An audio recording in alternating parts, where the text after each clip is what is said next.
Welcome to Subramani.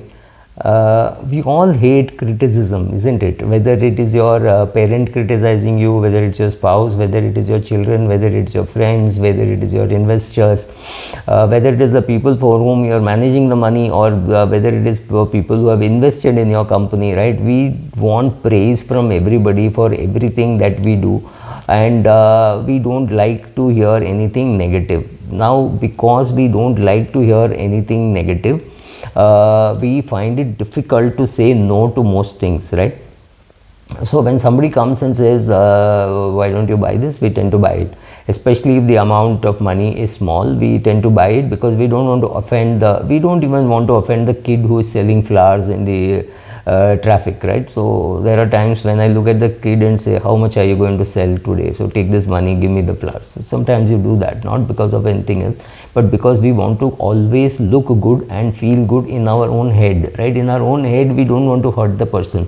So it's always easy to sell to a salesman because he feels that, oh my god, I have suffered so much, I should not let this guy suffer.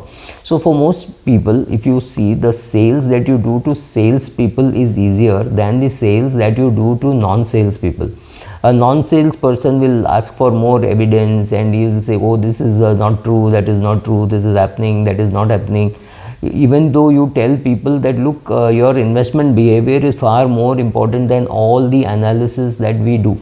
I've been speaking to many people, and this friend of mine, this client of mine, since 2007 or 2008, they have been investing in equities and they have never withdrawn.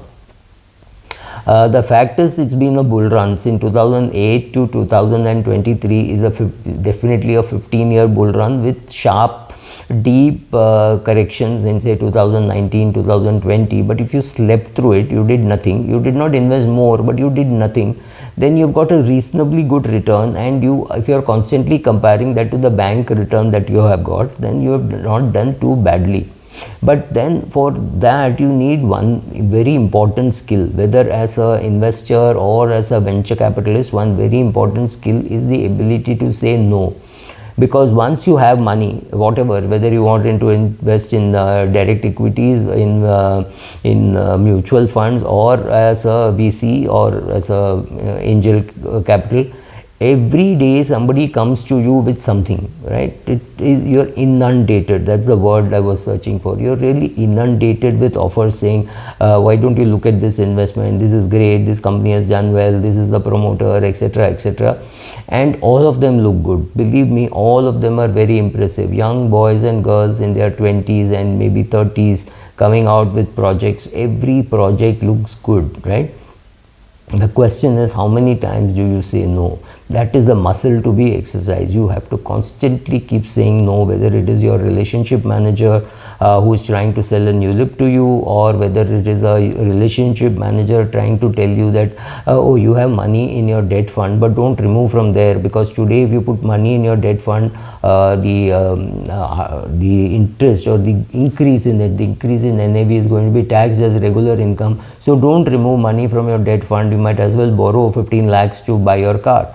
On a 20 crore net worth, does 15 lakhs matter? Answer is no, but this is good logic to sell, right?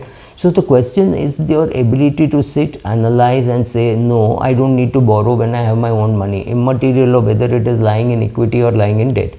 Or let's look at it this way. You have 30 lakhs lying in small cap fund, and this 30 lakhs is because of the 30% CAGR you have got in the last 3-4 years. That is because you invested a big amount in say 2020, or you started even earlier and in 2020 you pumped in little more money. You have a 30% or a 33% CAGR, you have 30 lakhs lying there. You want to buy a 15 lakh rupee car or a 20 lakh rupee car, and you decide that you will remove money from a small cap fund to buy a car. Good decision, bad decision, time alone will tell. I'm not even getting into whether it is a good decision or a bad decision, because it depends on case to case basis. A person with a 10 crore net worth or a 20 crore net worth, it may not matter at all. But a person with a 3 crore net worth, removing 30 lakhs is like removing 30%, or removing 15 lakhs is like removing 10%. Removing 15 lakhs is like removing 5%. Do you want to do it, or do you have other use for that money? Can you borrow money for buying your car, or should you do this?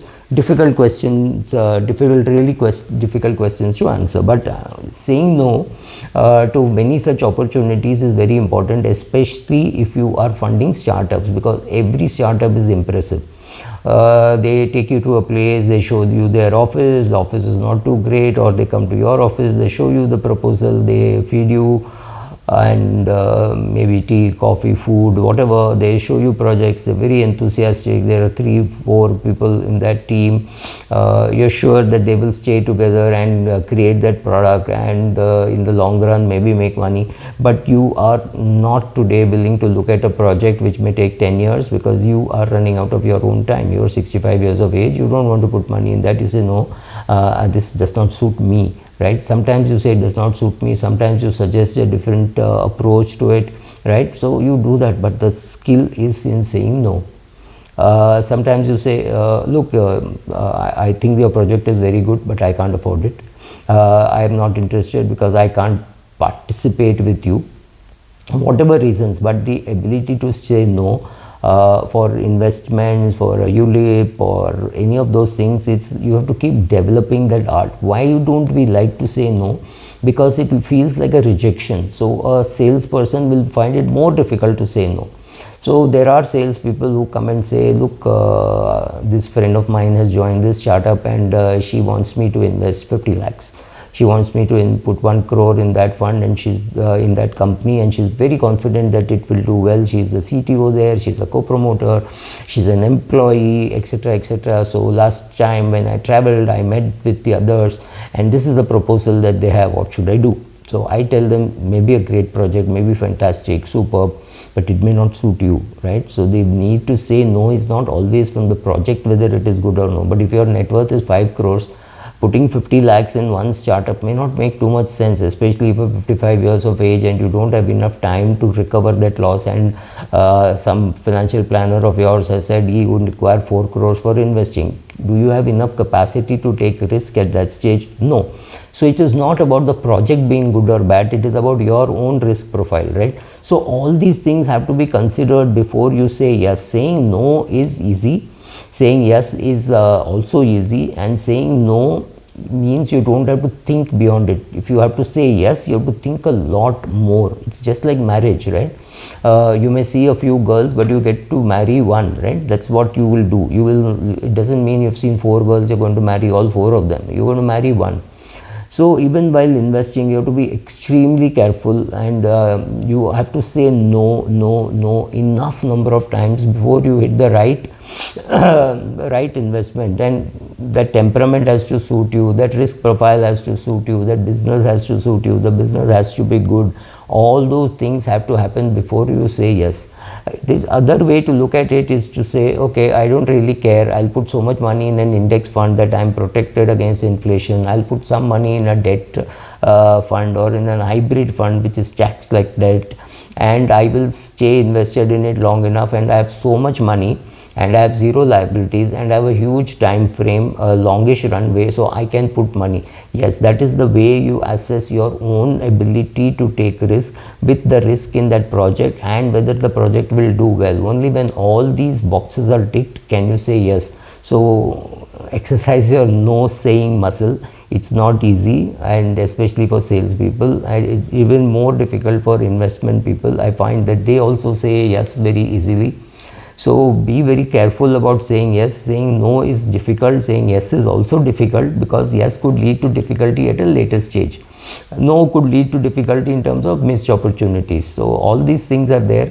Consider all this, but saying no is not such a bad thing after all, because you are not hurting somebody. Remember, you are not hurting somebody, you are hurting your spouse and dependents if you say yes indiscriminately. So understand that saying yes also can be hurtful if you lose money. Saying no can be hurtful if you miss an opportunity. It's your toss up between the two, what you have to do. Thank you.